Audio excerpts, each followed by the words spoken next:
السلام علیکم دوستو، آپ سب خیریت سے ہوں گے۔ اور آج ہم جس موضوع پر بات کریں گے وہ ہے لیڈر ہونے کی خصوصیات۔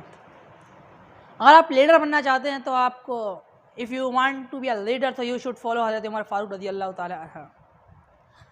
حضرت عمر فاروق رضی اللہ تعالی عنہ اسلام کے دوسرے خلیفہ ہیں، وہ ہمارے امیر المؤمنین بھی ہیں۔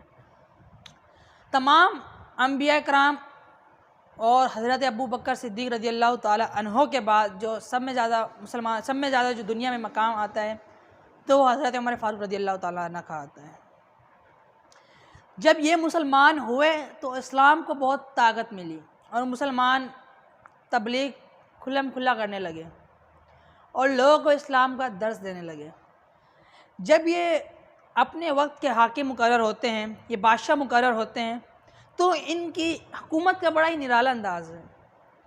اپنی حکومت سے پہلے ان کے اندر ایک بہت ہی زیادہ جلال تھا۔ جب یہ بادشاہ بنے تو انہوں نے اپنے اندر نرمی اختیار کی اور ان کا ایک واقعہ پیش آیا۔ یہ ایک دفعہ یہ اور ان کے غلام ایک دفعہ جا رہے تھے باہر شہر سے، تو انہوں نے باہر ایک آگ جلتے ہوئے دیکھی۔ تو انہوں نے اپنے غلام سے پوچھا، لگتا ہے کوئی قافلہ آیا ہے، ہم چلو جا کر دیکھتے ہیں، ان کی ساز و سامان کی حفاظت کا انتظام کرتے ہیں۔ تو جیسے ہی وہ آگے بڑھے تو انہوں نے کیا دیکھا؟ انہوں نے دیکھا ایک عورت بیٹھی ہے، تو ساتھ میں اس کے بچے ہیں اور ایک آگ لگی ہوئی ہے اور پتیلے کے اندر پانی ابل رہا ہے۔ تو انہوں نے جا کے عورت کو سلام کہا، تو انہوں نے سلام کا جواب دیا۔ انہوں نے قریب آنے کی اجازت مانگی۔ جب بیٹھے تو انہوں نے پوچھا، محترمہ آپ یہاں کیوں بیٹھی ہیں، خیریت سے ہیں، اور یہ پانی بچے رو کیوں رہے ہیں؟ تو انہوں نے کہا کہ بچے بھوک کی وجہ سے رو رہے ہیں، فاقہ ہے اسی وجہ سے بچے رو رہے ہیں۔ تو انہوں نے کہا پھر یہ جو دیلچی میں کیا ابل رہا ہے؟ انہوں نے بولا اس میں پانی ابل رہا ہے۔ اس سے بچوں کو تسلی ہو رہی ہے کہ کچھ نہ کچھ بن رہا ہے کھانے کو، میری ماں کچھ نہ کچھ پکا رہی ہے، اور جس کی وجہ سے یہ سو جائیں گے۔ تو حضرت عمر نے جب یہ دیکھا تو ان کے اندر ایک کیفیت جاگی جس کی وجہ سے وہ خوف خدا میں مبتلا ہوئے۔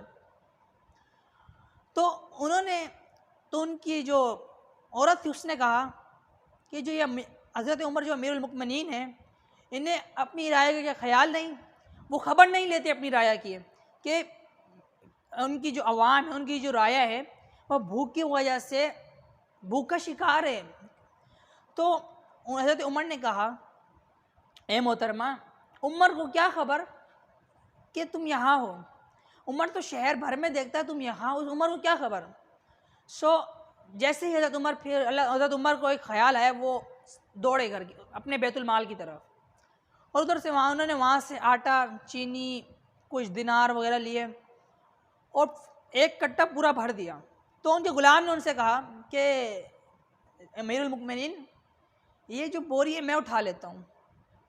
تو امیر المؤمنین نے کہا نہیں، یہ بوری آپ نہیں اٹھائیں گے۔ انہوں نے ضد کی تو انہوں نے منع کیا، نہیں آپ نہیں اٹھائیں گے، میں خود ہی اٹھاؤں گا اس کو۔ انہوں نے جب 3-4 دفعہ ضد کی تو عمر نے فرمایا کہ قیامت کے دن بھی میرا بوجھ تم ہی اٹھاؤ گے۔ تو امیر المؤمنین نے اس کو اپنے کندھے پہ رکھا اور دوڑے۔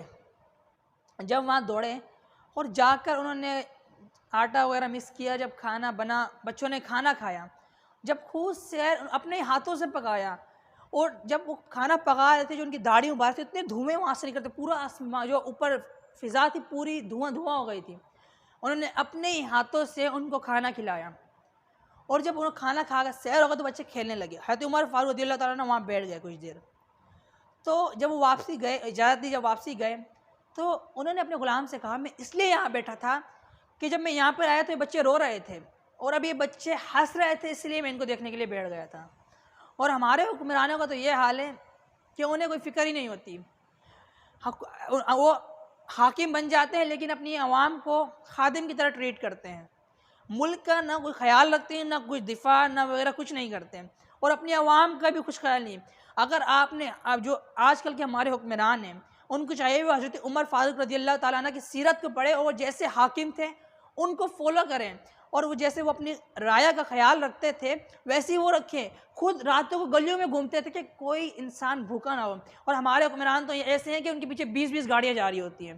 انہیں جب ووٹ لینا ہوتا ہے تو پھر وہ اتر کے آتے ہیں اور لوگوں کو پھر راشن تقسیم کرتے ہیں, اور پھر گٹر کے ڈھکن بھی تصویریں کھینچ کھینچ کے لگاتے ہیں. اور حضرت عمر کو اگر فالو کریں گے تو وہ ایک ملک بھی ترقی کرے گا, وہ ایک اچھا حاکم بنیں گے. اور وہ انہیں عوام کی کچھ خیر و خبر ہی نہیں ہوتی, وہ آرام سے اپنے بستر پر سو رہے ہوتے ہیں جس سے انہیں الگ نیند بھی نہیں آتی. وہ بستر الگ بہت کمفرٹ زون میں وہ سوتے ہیں لیکن انہیں پھر بھی نیند نہیں آتی. حضرت عمر نے عدل کیا تھا. ایک دفعہ وہ کوئی ملنے آیا حضرت عمر سے, انہوں نے پوچھا کہ حضرت عمر کہاں ہیں, کسی محل کون سے محل میں ہے, کون سی جگہ پہ ہے.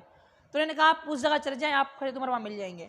وہ شخص وہاں پہنچا تو انہوں نے دیکھا حضرت عمر رضی اللہ تعالیٰ عنہ ایک درخت کے نیچے سو رہے ہیں, اور انہوں نے تکیے کی جگہ پتھر کی جو اینٹ ہوتی ہے وہ لگا رکھی ہے. انہوں نے حضرت عمر سے کہا کہ آپ کو اس پتھر پر جبھی نیند آ گئی ہے کیونکہ آپ نے اس زمین پر عدل کیا ہے, آپ نے اس زمین پر انصاف کیا ہے.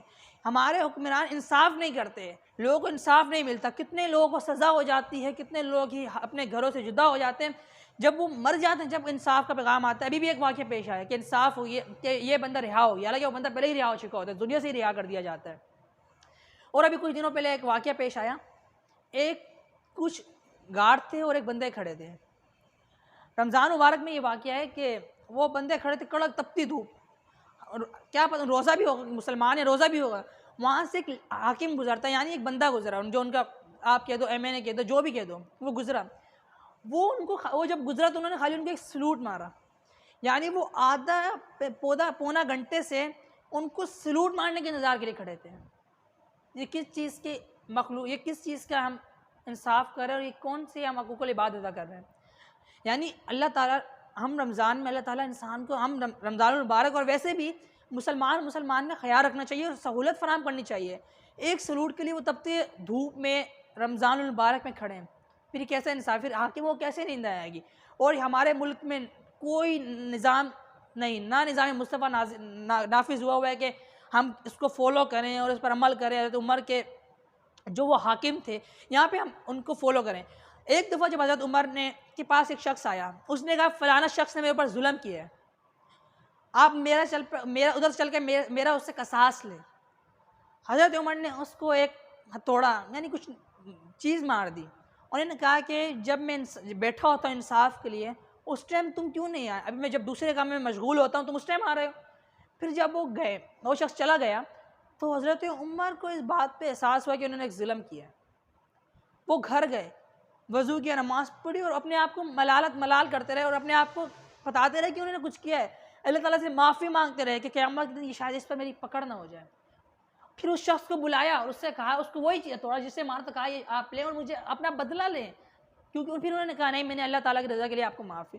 یعنی خوف خدا کا تو یہ عالم تھا. حاکم تھے, انہیں کچھ کیا کون کہہ سکتا تھا, کوئی کچھ انہیں کہہ نہیں سکتا تھا, لیکن حاکم تھے اور انہیں خوف خدا تھا کہ اللہ تعالیٰ قیامت کے دن میری پکڑ کرے گا اس چیز پہ. تو انہوں نے اپنی رعایا سے کہا کہ آپ مجھے اس سے بدلہ لے لیجئے. اور ہمارے حکمران یہاں پہ کتنے ہمارے حکمران ہیں جن کی وجہ سے عوام کو کتنا دشواری کا سامنا کرنا پڑتا ہے, کتنی مشکلات کو جھیلنا پڑتا ہے, سامنا کرنا پڑتا ہے, لیکن انہیں کوئی فکر ہی نہیں ہوتی, انہیں کوئی احساس ہی نہیں ہوتا, انہیں یہ ٹینشن ہی نہیں ہوتی کہ ہمیں ایک دن مرنا ہے اور اللہ تعالیٰ کے پاس جا کے تعالیٰ ہم سے پوچھے گا کہ میں تیرے کو حاکم بنایا تھا اس جگہ, تو نے کیا کیا, تو نے اپنی رعایا کے ساتھ کیسا سلوک کیا, ان کو کتنی فیسلٹیز دی, کتنا ان کو تعلیمی رجحان پہ کی طرف گامزن کیا, کتنا نظام مصطفیٰ تم نے نافذ کیا.